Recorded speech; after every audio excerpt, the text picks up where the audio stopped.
Saudara-saudari yang terkasih, dalam hidup sehari-hari kita mengenal istilah anak emas, yaitu anak yang dikasihi. Ada alasan mengapa seseorang disebut anak emas, karena berkenan kepada orang tuanya, sesuai dengan harapan orang tuanya, sehingga orang tuanya tampak menaruh perhatian kepadanya lebih.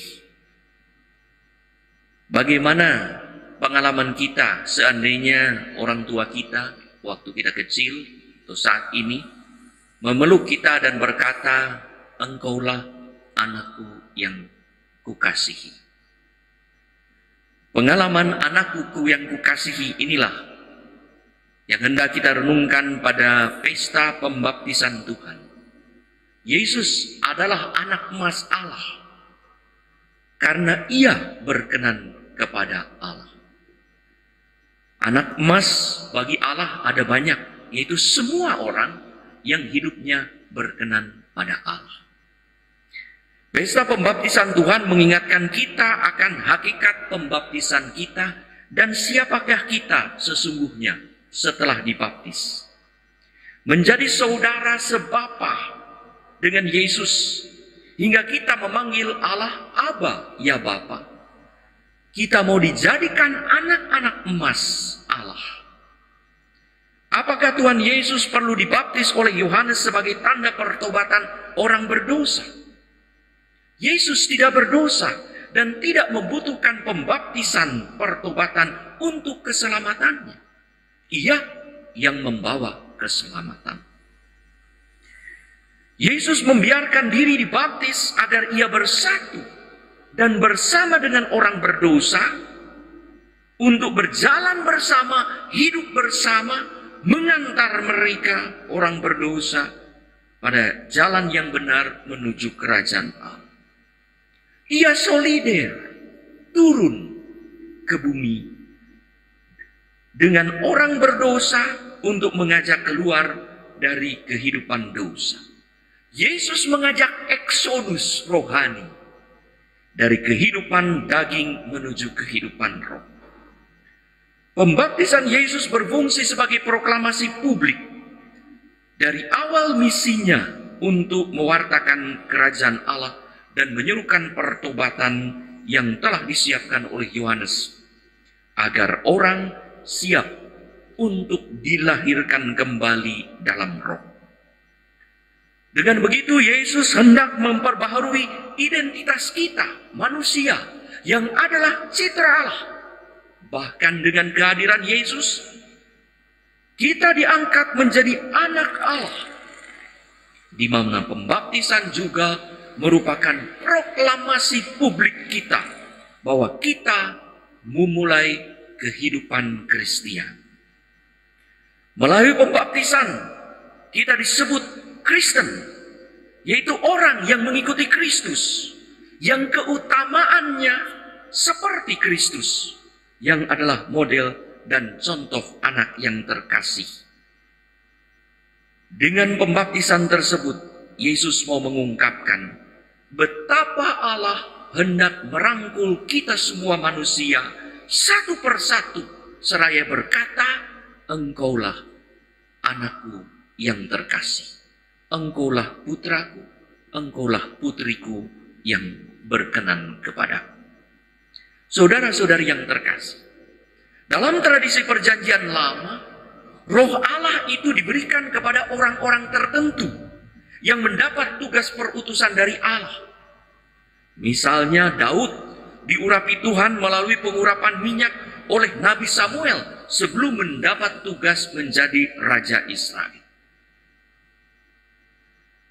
Akan tetapi Yesus diurapi bukan oleh minyak dengan perantara Nabi yang diberi kuasa Allah, tetapi langsung diurapi oleh Roh Kudus sebagai proklamasi misinya bahwa ia adalah Mesias, orang urapan Allah. Dengan tampaknya Roh Kudus dalam rupa merpati, Yesus juga mau menyatakan bahwa Roh Kudus kini tidak hanya terbatas pada orang-orang tertentu saja, tetapi dianugerahkan kepada setiap orang yang terbuka dan mendengarkan suaranya. Roh Allah kini akan mengurapi setiap orang yang dibaptis. Karenanya Yohanes berkata, ia akan membaptis kamu dengan Roh Kudus. Yesus yang adalah yang kudus ditenggelamkan di dalam air, dibaptis oleh Yohanes bukan untuk menyucikan dirinya karena ia tidak berdosa. Ia dibaptis untuk menyucikan air sehingga semua orang yang dialiri air baptis yang merupakan simbol ditenggelamkan dan yang diurapi oleh Roh Kudus yang ditandakan dengan minyak krisma menjadi anak-anak terkasih Allah. Saudara-saudari yang terkasih, kapan kita dibaptis? Lalu apa efek dari baptisan itu? Dengan dibaptis kita ditenggelamkan dalam dosa, mati dari kehidupan dosa manusia lama. Kebiasaan apa yang kita tinggalkan? Dan dilahirkan kembali dalam roh sehingga kita diampuni dosa dan diberi jalan menuju kesucian. Hidup Yesus adalah contoh, teladan dan model bagaimana kita hidup sejati, suci di hadapan Allah sebagai anggota keluarga. Karena kita diangkat menjadi anak-anak terkasih. Yesus menjadi anak terkasih karena makananku, kata Yesus di dalam Yohanes 4:34, makananku ialah melakukan kehendak Dia yang mengutus aku dan menyelesaikannya. Maka kita pun diajak oleh Yesus untuk mendengarkan dan melaksanakan kehendak Dia dan menyelesaikan pekerjaan yang dititipkan kepada kita. Maka kita akan mendengar suara, anakku terkasih, kepadamulah aku berkenan. Dengan dibaptis, identitas kita sebagai citra Allah diperbaharui. Bahkan ditingkatkan menjadi anak Allah yang terkasih dalam kesatuan dengan seluruh komunitas gereja, di mana kita menjadi anggota tubuh mistik Kristus. Maka dalam pembaptisan kita dimateraikan menjadi anak Allah.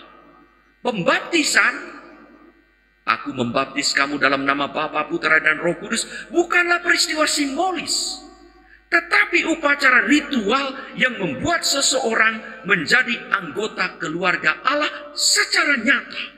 Bukan simbol, tetapi yang menjadikan efektif seseorang menjadi anggota gereja, anak Allah. Kita terhubung satu sama lain dalam gereja. Kita menjadi bagian intrinsik dari keluarga Allah tersebut. Bahkan kita menjadi milik Yesus, dimateraikan. Kita menjadi orang yang terkoneksi dan peduli satu sama lain dalam gereja. Maka tidak ada warna hitam, putih, kuning, dan merah dalam gereja. Tidak ada diskriminasi, semua saudara di dalam Kristus. Saudara-saudari yang terkasih, dengan dibaptis kita juga boleh menikmati rahmat sakramen lain yang tanpanya anggota tubuh Kristus akan mengalami gangguan bahkan kematian. Dengan rahmat baptisan kita mendapat hak istimewa sebagai anggota gereja, tetapi juga dipenuhi dengan tugas dan kewajiban untuk hidup sebagai anak Allah. Pada pesta pembaptisan Tuhan ini, kita diajak untuk selalu memperbaharui komitmen baptisan kita untuk hidup sebagai anak Allah, bahkan sebagai anak terkasih yang berkenan kepada Allah. Mari kita hidup sebagai anak Allah dengan perkataan dan perbuatan, sehingga kita pun akan mendengar kembali dan terus-menerus terulang kembali kata-kata peneguhan dari Allah melalui Yesus yang berkata, kamu adalah anakku yang terkasih, aku berkenan kepada. Kamu adalah putriku yang terkasih, kamu adalah putraku yang terkasih. Pembaptisan privilege bagi kita. Allah merangkul kita. Kamu adalah anakku terkasih, kepadamu aku berkenan. Apa tanggapan kita terhadap rahmat dan privilege ini.